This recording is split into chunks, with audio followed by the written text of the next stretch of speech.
오늘 내가 여기 있나이다 라고 하는 제목으로 함께 은혜를 나누고자 합니다.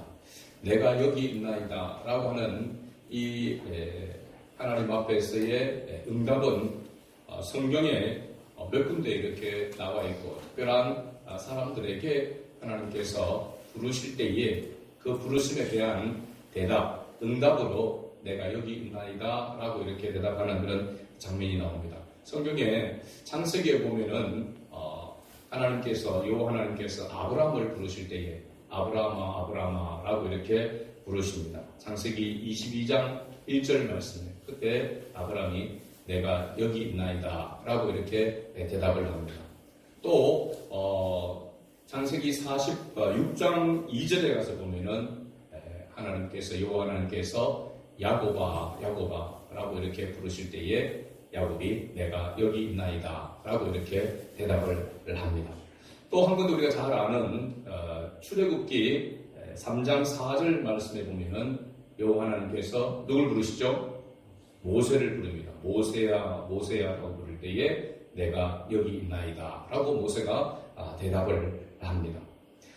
그리고 이사야 6장 8절 말씀에 보면 내가 불렀던 복음송 가운데도 있지만은 내가 여기 있나이다 나를 보내소서라고 이사야가 하나님의 그 부르심에 응답하고 그렇게 결단하는 그런 모습이 나와 있습니다. 그리고 이 사무엘상 오늘 3장에 여호와 하나님께서 사무엘을 부르실 때에 사무엘이 내가 여기 있나이다 라고 이렇게 대답을 하게 되죠. 오늘 이 3장에서만 사무엘상 3장에서만 보면 몇 번이나 여호와 하나님께서 이 부르실 때에 내가 여기 있나이다 라고 이렇게 대답하고 있느냐 하면은 총 5번 이렇게 기록되어 있습니다. 4절, 5절, 6절, 8절, 16절에 보면은 내가 여기 있나이다 라고 이렇게 대답을 하는 그런 장면이 나오죠.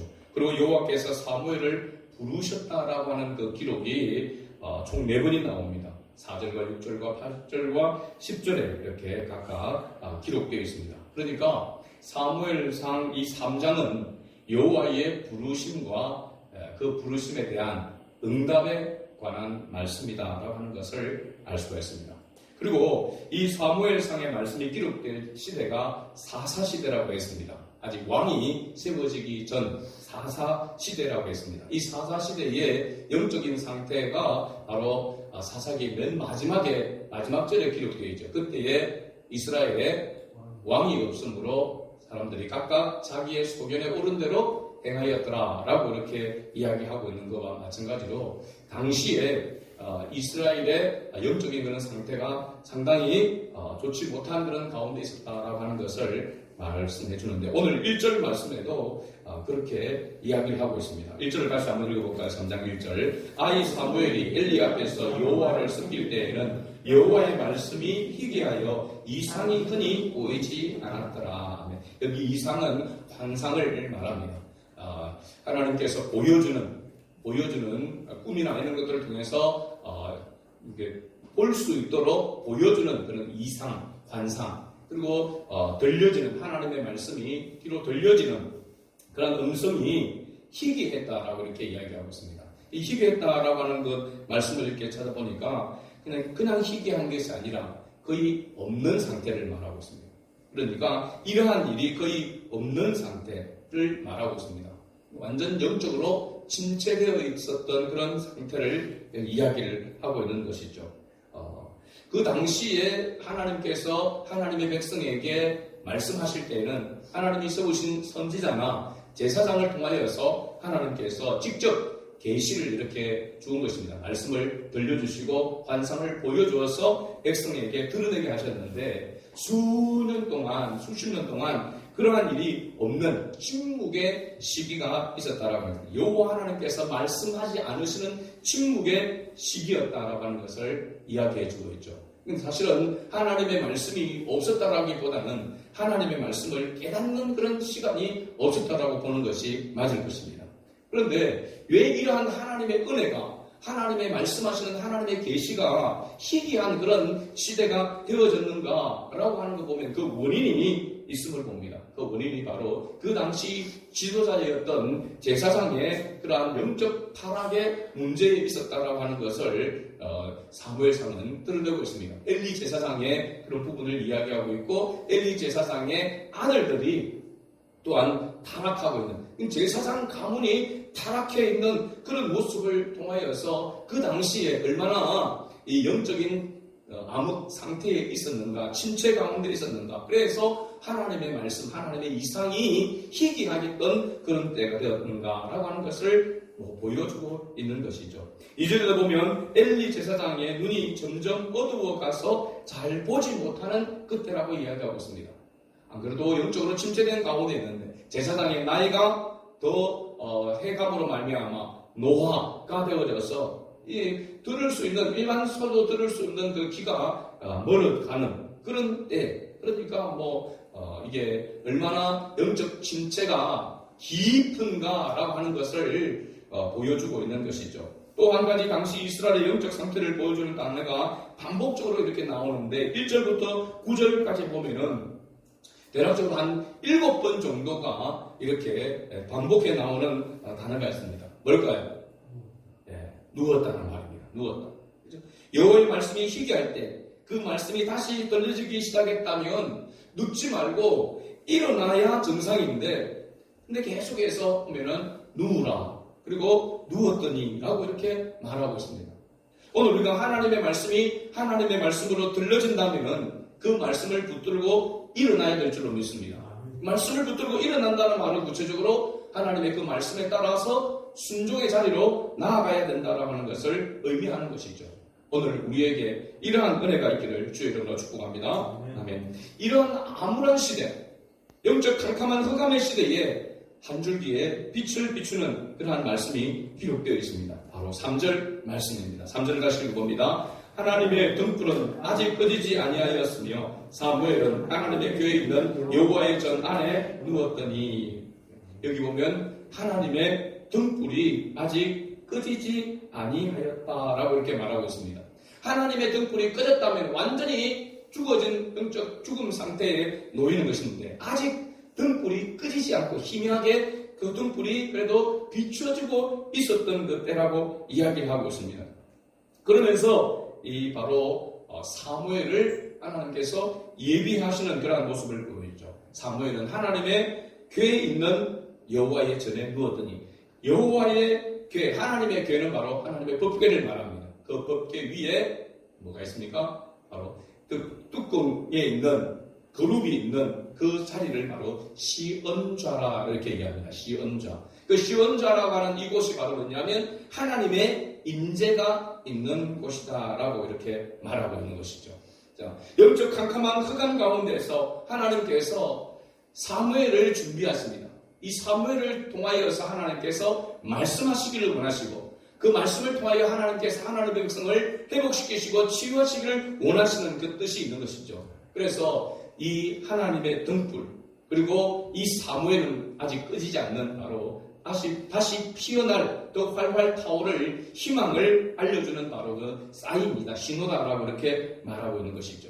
자, 그렇다면 오늘날 우리 이 시대에도 교회도 마찬가지고 하나님이 쓰시고자 하는 하나님의 사람을 하나님께서 일으키시기를 원하시고, 하나님께서 그런 자를 사용하시기를 하나님이 원하시는 줄 믿습니다. 그런 사람이 어떤 사람인가? 희망의 사람. 그 희망의 사람이 어떤 사람인가? 어디에 있는 사람인가? 바로 오늘 사무엘을 보게 되어지면 하나님의 교회에 있는 여호와의 전에 머무는 사람이다라고 하는 것을 우리가 알 수 있습니다. 하나님의 교회가 있는 여호와의 전, 이건 뭐냐? 그 당시는 성막 시대라고 했습니다. 성막에 있으면은 성막들이 있고 그 안에 성소와 지성소가 이렇게 있다라고 얘기합니다. 그러면은 지성소 안에 뭐가 있습니까? 법궤 시언좌가 있단 말이죠. 그러면 이 시언좌가 있는 이곳에 지금 사무엘이 누워 있다라고 하는 것은 하나님의 임재가 있는 그곳에 사무엘이 있었다라고 하는 것을 말해주고 있습니다. 이건 뭐냐면 오늘날로 이야기하면 주님의 몸된 교회 안에 희망의 사람, 주님의 몸된 교회를 세우고 주님의 나라를 세워갈 수 있는 일에 쓰임받는 그 사람이 어디에 있는가라고 이렇게 본다면 그 사람은 바로 하나님의 임재 앞에 있는 사람이라고 하는 사실입니다. 우리가 말하기를 올바르게 신앙생활, 하나님이 기뻐하는 사람, 우리 개혁주의자에서 이야기하는 하나님 중심, 하나님의 말씀 중심, 하나님의 교회 중심의 신앙생활을 하는 사람이 바로 하나님의 임재 안에 머무는 사람이요, 하나님께서 쓰시기에 합당한 사람이다라고 하는 것을 말해주고 있습니다. 이것을 신약시대에 통틀어서 이야기하자면 바로 성령 충만한 사람입니다. 할렐루야. 하나님의 영이 함께하고 하나님의 영으로 충만한 사람을 하나님은 오늘날도 찾으시고, 그러한 자에게 하나님께서 사명을 주시고, 그러한 자를 통해서 하나님께서 하나님의 일을 이루어 가시기를 기뻐하신다는 사실입니다. 그래서 여호와 하나님의 임재가 있는 곳에 머물렀던 사무엘에게 여호와 하나님께서 그를 부르셨는 것입니다. 사무엘을 부르셨습니다. 4절에 보면 여호와께서 사무엘을 부르시는지라 그가 대답하되 내가 여기 있나이다 하고, 사무엘이 부르심의 소리를 들었는데 이 부르심이 누구의 소리인지는 몰랐다는 것입니다. 그래서 누구에게 달려갔습니까? 엘리 제사장에게 달려갔습니다. 우리가 한나를 보았어도 그렇고 이 사무엘을 보았어도 그렇고 하나님의 임재, 하나님의 은혜 안에 있는 사람은 하나님의 권위 앞에 순종하는 사람이다라고 하는 것을 알 수가 있습니다. 그래서 엘리가 사실은 눈도 어두워지고 노쇠해지고 여러 가지 보면 엘리 아들들은 범죄를 행하고 있고 존경할 만한, 그를 의지할 만한 것이 하나도 없는 것 같이 보여지는 이 엘리 대상에게 그 사무엘은 음성을 듣고 엘리에게로 달려갔다는 사실입니다. 그리고 당신이 나를 부르셨기로 내가 여기 있나이다 하니 그가 이르되 나는 부르지 아니하였으니 다시 누우라 하는지라. 그가 가서 누웠더니, 이런 일이 몇 번 반복됩니까? 3번이나 반복되고 있는 것을 봅니다. 보면서 여기에서 3-3번이 나왔나 이런 생각을 해봤습니다. 3-3번을 부르셨어요. 그리고 하나님의 사람을 부르실 때도 한 번 안 부르시더라고요. 보니까 아브라함아 야곱아 이렇게 하나님이 부르셔. 모세야 이렇게 부르시고, 이게 보면 사무엘아 라고 이렇게 하나님이 부르시는 것을 봅니다. 그죠? 그래서 하나님이 이렇게 3번이나 반복해서 부르신 그 이유, 그것에 대해서 성경이 그대로 설명하고 있는 것을 봅니다. 왜 3번을 불렀는가? 3번이나 불렀는가? 7절 말씀이 설명이 나와있죠. 같이 읽어봅니다. 사무엘이 아직 여호와를 알지 못하고 여호와의 말씀도 아직 그에게 나타나지 아니한 때라. 사무엘이 아직 어리다고 했습니다. 그러니까 하나님을 몰랐다는 것이 아니죠. 하나님을 어떻게 섬겨야 되는지 배우고 있는 중에 있습니다. 그런데 여기 사무엘이 하나님을 알지 못했다라고 하는 것은 하나님의 말씀이 어떻게 들려지는지, 어떤 방법을 통해서 오는지에 대하여서 몰랐다는 겁니다. 또 몰랐다라고 하는 것은 다른 방법으로 자기는 경험하지 못했다는 것입니다. 듣기는 들었는데, 배우기는 배웠는데 자기가 직접 뭐하지 못했다는 겁니까? 경험하지 못했다는 것을 말해주고 있습니다. 우리가 하나님의 말씀으로 들을 때, 깨달을 때에 그것이 하나님의 말씀으로 깨달아지는 그런 은혜가 있어야 될 줄로 믿습니다. 그죠? 이게 하나님의 말씀인지 하나님의 뜻인지 분별하지 못하는 그런 것은 아직 신앙의 초보 단계에 있는 것이죠. 이것이 하나님이 주시는 음성이다, 하나님의 뜻이다라고 하는 것을 깨닫는 그런 성숙한 신앙이 되어야 될 줄로 믿습니다. 그런 경험이 있어야 하나님이 부르실 때에 여호와여 내가 여기 있나이다, 말씀하여 주옵소서, 이렇게 이야기할 수 있는 것이죠. 그렇죠? 하나님의 말씀이 하나님의 말씀으로 계시되어질 때에 그것을 깨달을 수 있는 그런 은혜, 그것을 경험하는 은혜가 우리 모두에게 있기를 주의 이름으로 축복합니다. 세 번째로 사무엘이 여호와의 부르심을 듣고 엘리 제사장을 찾아갔을 때에 우둔하였던 엘리 제사장이 그제서야 여호와께서 이 아이 사무엘을 부르신다는 것을 깨달았다고 말씀하고 있습니다.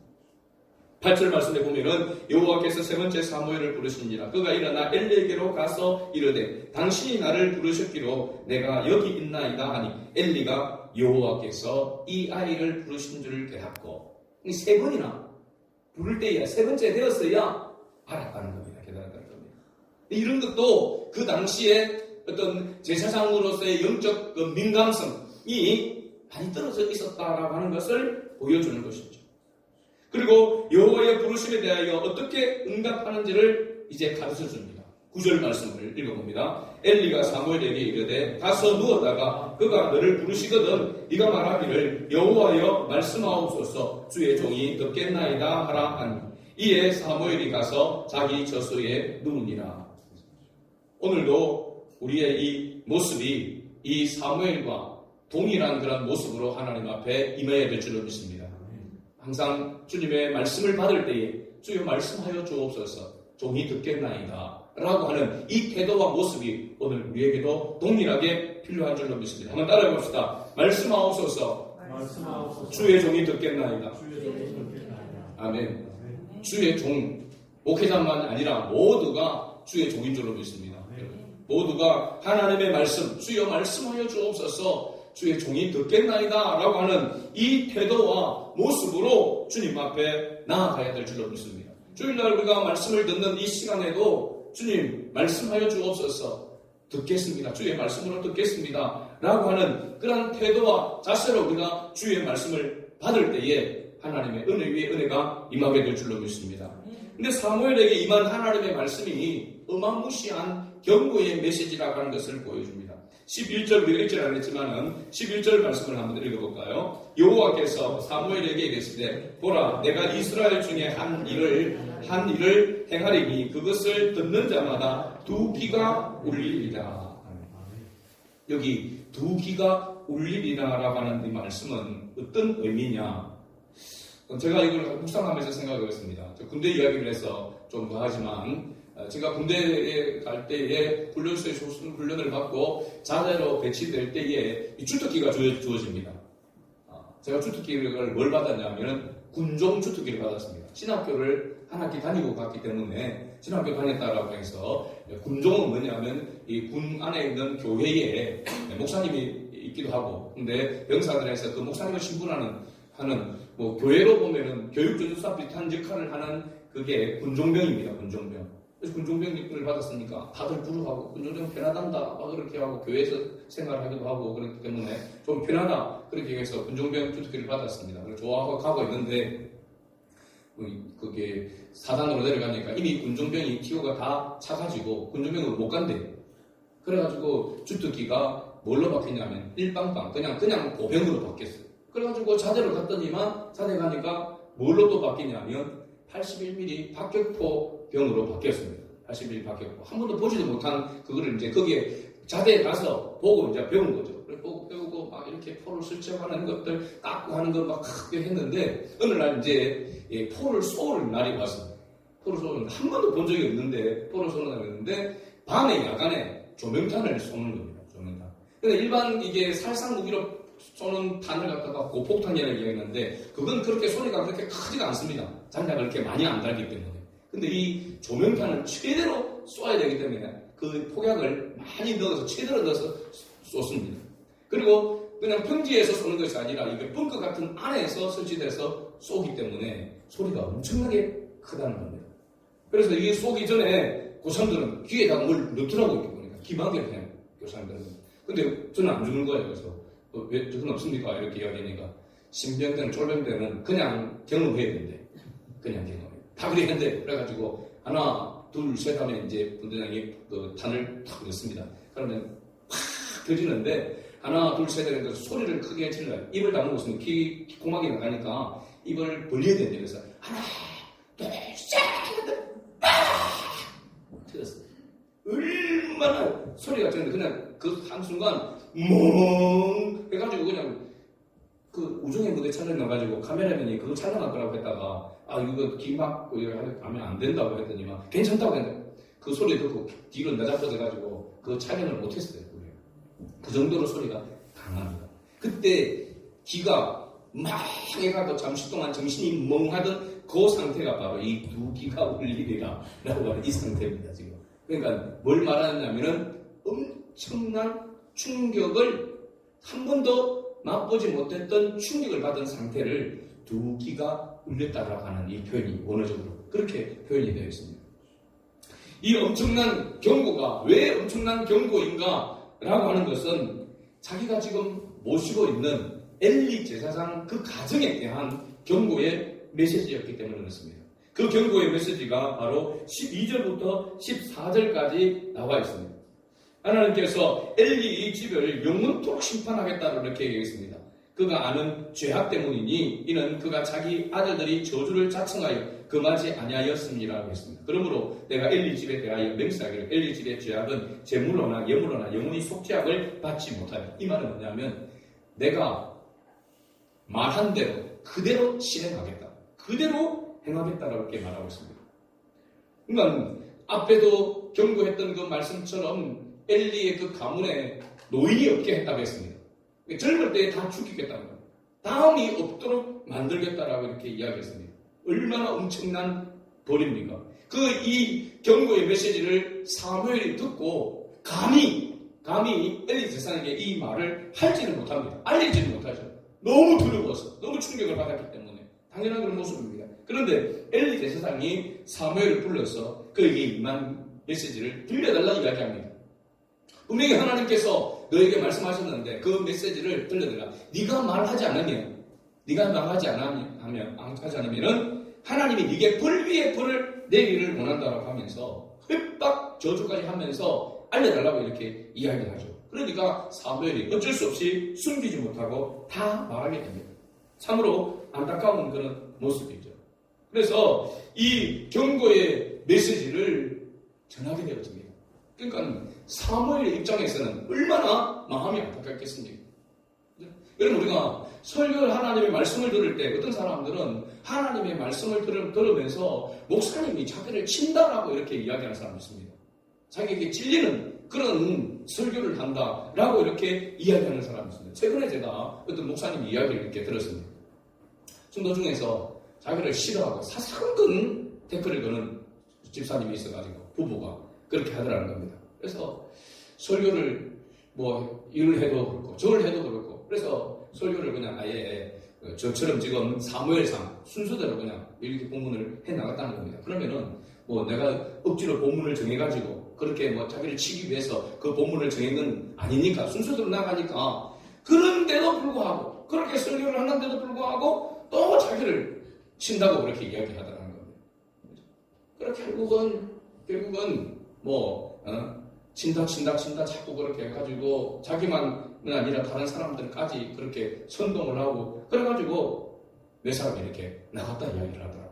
너무 괴로워서 목사님 설교를 그런 글을 안 하려고 제목도 그렇고 순서대로 이렇게 하려고 했는데도 설교를 하면 친다고 이렇게 이야기를 합니다.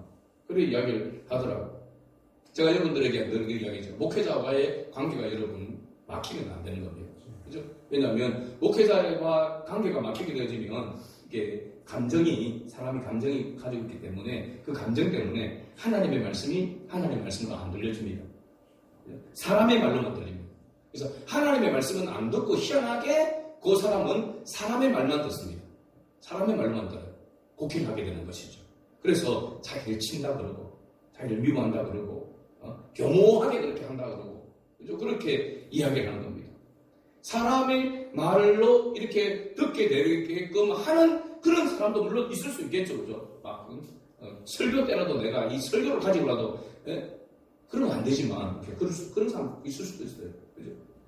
그런데 하나님의 말씀을 하고 하나님의 말씀으로 들려지게 된다면 그것을 하나님의 말씀으로 받는 자에게 은혜가 임하고 복이 되는 줄로 믿습니다. 우리가 하나님의 말씀을 듣기 위해서 이 자리에 앉아있는 것이지 사람의 말을 듣기 위해서 이 자리에 있는 것은 아니잖아요. 그래서 하나님의 말씀이 하나님의 말씀으로 선포되어지면 아멘 해야 되는 것입니다. 쓸데없는 이상한 소리 웃기는 소리 거기에 아멘 하는 게 아니고 욕을 하고 이런 거 아멘 하는 게 아니고 하나님의 진리의 말씀이 선포되면 그 진리의 말씀에 나는 동의합니다. 그게 바로 아멘인 것이죠. 그래서 하나님의 말씀을 하나님의 말씀으로 받는 그런 은혜가 있어야 되는데 사무엘이 하나님의 말씀을 받았음에도 목회자도 그렇잖아요. 지금 성도 가운데 어느 집사가 자기를 미워하고 있다는 것을 알고 있는데 그 말씀을 전하는데 이 말씀이 하나님의 말씀 속에 있어서 안 전할 수는 없고 전하게 되어줄 수밖에 없는 그 가운데 피하고 싶은 마음이 있지 않겠어요. 그죠? 목회자로서. 그럼에도 불구하고 양심껏 하나님의 말씀을 전할 수밖에 없는 그런 상황이 있는 겁니다.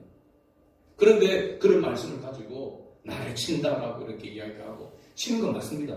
쳐야 되는 거죠. 자기가 말씀으로 인해서 자기가 힘을 받아야 되는 겁니다. 그래야 사실 그게 치료가 되는 거거든요. 아, 하나님이 나에게 이렇게 깨닫게 해주시는구나, 이렇게 해야 되는 거지. 두고 보자, 나를 이걸로 힘들게 만들려고 저런 소리를 하는구나, 이렇게 생각하면은 하나님의 말씀으로 받는 것이 아니고 사람의 말을 받는 것이고, 그건 사탄이 중간에서 역사하는 것입니다. 하나님의 사람 사무엘이 자라매 여호와께서 그와 함께 계셔서 그의 말이 하나도 땅에 떨어지지 않게 하시니 단에서부터 브엘세바까지의 온 이스라엘이 사무엘은 여호와의 선지자로 세우심을 입은 줄을 알았더라. 19절에서 20절 말씀, 저는 이 말씀이 굉장히 은혜가 되더라고요. 사무엘이 자라매 여호와께서 그와 함께 계셔서, 할렐루야, 그의 말이 하나도 땅에 떨어지지 않게 하시니, 여러분이 하나님의 말씀을 받고 그 말씀이 하나도 땅에 떨어지지 아니하고 그 말씀이 열매를 맺는 말씀으로 나타날 수 있기를 바랍니다. 그래서 여러분들을 통하여서, 우리를 통하여, 우리 그리스도인들을 통하여서 전해지는 이 복음이 땅에 떨어지지 아니하고 사람들의 심령에 심겨져서 열매가 맺는 그런 말씀이 되어야 될 줄로 믿습니다. 이게 바로 하나님의 권위요, 권세요, 권능인 줄로 믿습니다. 저는 하나님과 기도할 때에 그런 기도를 늘 자주 합니다. 사도적 권위와 권세와 권능을 하나님 더하여 주옵소서.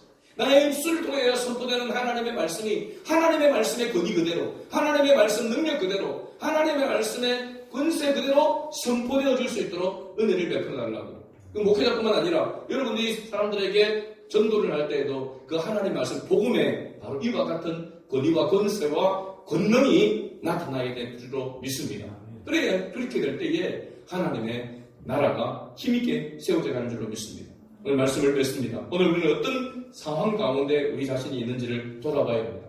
하나님의 말씀이 희귀하여 이상이 흔히 보이지 않았던 것과 같이 하나님의 은혜를 받지 못한 가운데 있지는 않은가. 매주 교회는 나오는데, 매주 하나님의 말씀을 듣는데 하나님의 은혜를 받지 못해. 하나님의 말씀이 하나님의 말씀인 걸로 깨닫지를 못해. 그 하나님의 말씀이 지금 나에게 말씀하고 있고 그 말씀이 나를 이끌어가고 세워주고 치유하고 있는데도 그 말씀을 깨닫지를 못하고 있는 영적 우둔함 가운데 있지는 않습니까? 그리고 그 원인이 하나님의 임재 안에 머물러 있지 못하기 때문이 아닌가. 내가 하나님의 말씀이 임하는 그곳에, 하나님의 은혜가 있는 그곳에 내가 머물러 있기를 힘쓰고 있지 않기 때문에, 하나님의 임재와 동떨어진 그런 것에, 그런 생각과 그런 환경 속에 나를 몰아넣고 있기 때문에 하나님의 은혜가 임하지 못하고 하나님의 영광이 나를 통해서 드러나지 못하는 가운데 있지 않은가. 사무엘과 같이 다시 하나님의 말씀이 임하는 하나님의 임재를 경험할 수 있도록 주님의 몸된 교회에 머물고자 결단하는 은혜가 있길 바랍니다. 그러나 하나님의 말씀이 하나도 허투루 땅에 떨어지는 일이 없는 그런 은혜가 있기를 원합니다. 언제나 하나님의 부르심 앞에 내가 여기 있나이다, 말씀하오여 주옵소서, 주의 종이 듣겠나이다 라고 겸손히 순종으로 나아가는 우리 이승환의 가족들이 될 수 있기를 주의 이름으로 축복합니다. 아멘.